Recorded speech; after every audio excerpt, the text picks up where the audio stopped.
उसका नाम रूपवती था और वह थी भी रूप का खजाना। मेरे विद्यालय में वह एक अध्यापिका के रूप में आई थी। उसको प्रथम देखते ही मुझे बहुत अच्छा लगा। परिचय प्राप्त करने पर ज्ञात हुआ कि वह विवाहित है। उसकी 5 साल पहले शादी हुई थी। रूपवती 3 बहनें और एक भाई थे। वह अपने माता पिता की सबसे छोटी संतान थी। बहुत लाड प्यार से पली थी। अर्थशास्त्र विषय में एमए किया था।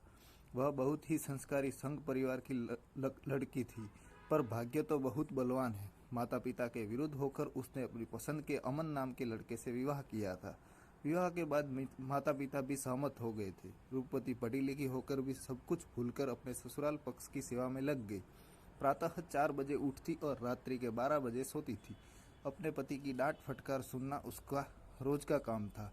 वह कोशिश करती थी कि किसी तरह अपने सास ससुर व परिवार के अन्य लोगों को प्रसन्न रख सके, लेकिन पासा उल्टा ही पड़ रहा था।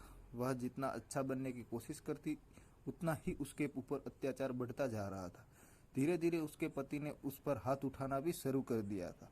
बिना कारण ही उसको मारा पीटा जाता था। वह रोती चिल्लाती, पर उन जालिमों पर कोई फर्क न पड़ता था। उसका पति बहुत ही अय्याश किस्म का था।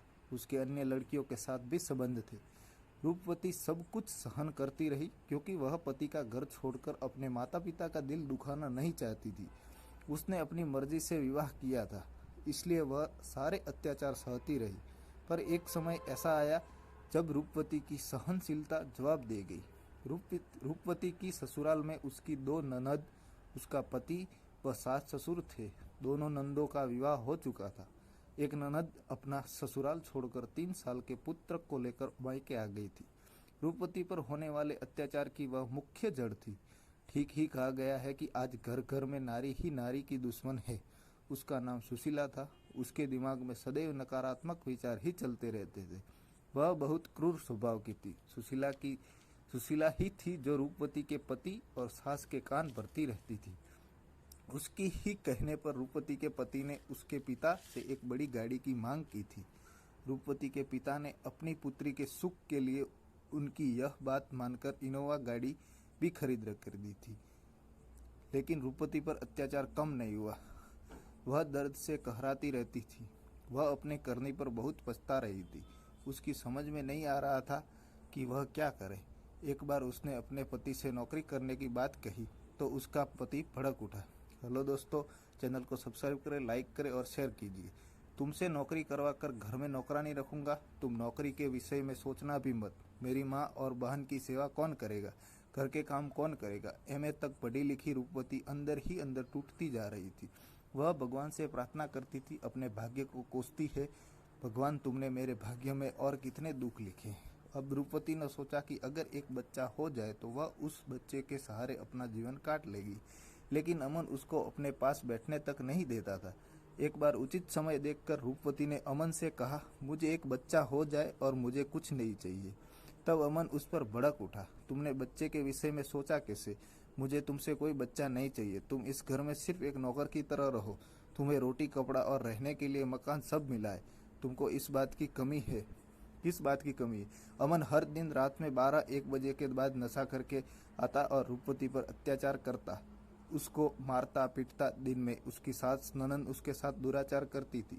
उसको सबसे बाद में बचा खुचा खाना दिया जाता था। 5 साल तक रूपवती अपने ससुराल पक्ष के दुराचार सहती रही।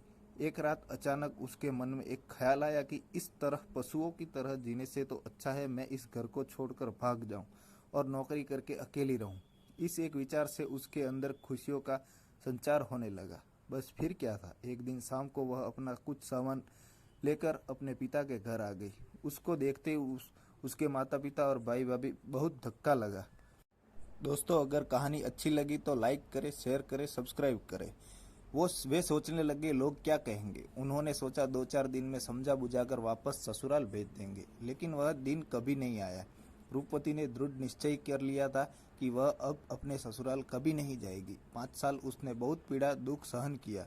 उसको बहुत अपमानित किया गया, लेकिन अब वह नए सिरे से अपना जीवन शुरू करेगी। माता पिता और भाई के बहुत कहने पर भी वह टस से मस नहीं हुई। उसके इस निर्णय पर उसके पिता को हृदय आघात, जो हार्ट अटैक हो गया। समय पर ठीक प्रकार इलाज होने के कारण उनके प्राण बच गए। रूपवती अपने पिता के खातिर दुखी मन से एक बार फिर अपने ससुराल आ गई। लेकिन अब तो उसके साथ और भी बुरा व्यवहार किया जाने लगा। 7-8 महीने में अब उसके पिता पूरी तरह ठीक हो गए तो वह पुनः अपने मायके वापस आ गई। इस बार उसने अपने पिता को वहाँ की सब बात बताकर समझाया। पिता मान गए और उन्होंने अपनी बेटी का साथ देने का निश्चय किया। फिर क्या था, एक दिन उसने अपने सभी प्रमाण पत्रों की फाइल निकाली और एक नौकरी के लिए आवेदन पत्र लिखा। दोस्तों, अगर कहानी अच्छी लगी तो चैनल को लाइक करें, सब्सक्राइब करें और शेयर कीजिए। उसकी 8-10 फोटो कॉपी करवाकर विभिन्न स्कूलों में भेज दी। जब वह विद्या मंदिर स्कूल में गई तो उसकी शैक्षणिक योग्यता और उसका व्यवहार देखकर प्रिंसिपल ने उसे तुरंत रख लिया, क्योंकि उन्हें भी एक योग्य टीचर की आवश्यकता थी। उन्होंने रूपवती को 1 अगस्त से ज्वाइन करने के लिए कहा।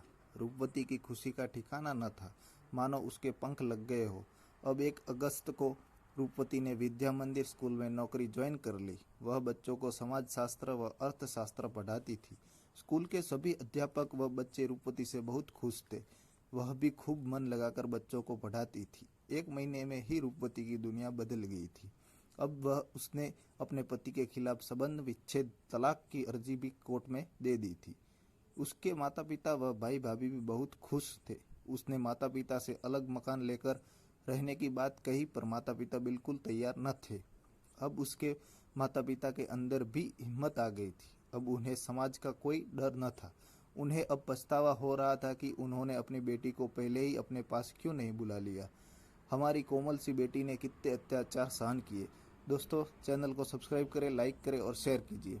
उसके पूरे शरीर पर चोट के निशान बने हुए थे, जो कि रूपवती ने बहुत बाद में अपने माता पिता को दिखाए थे।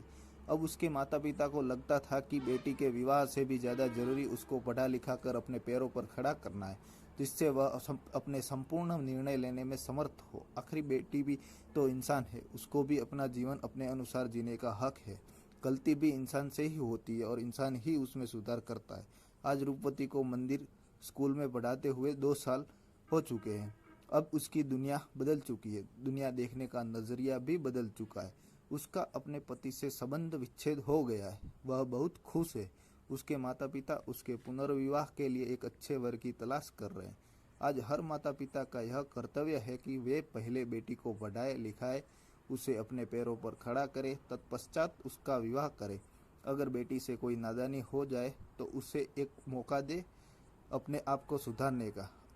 तभी हमारे देश की बेटियों का कल्याण होगा, देश का कल्याण होगा। Thank you for watching this video. Channel को लाइक करें, सब्सक्राइब करें और शेयर कीजिए।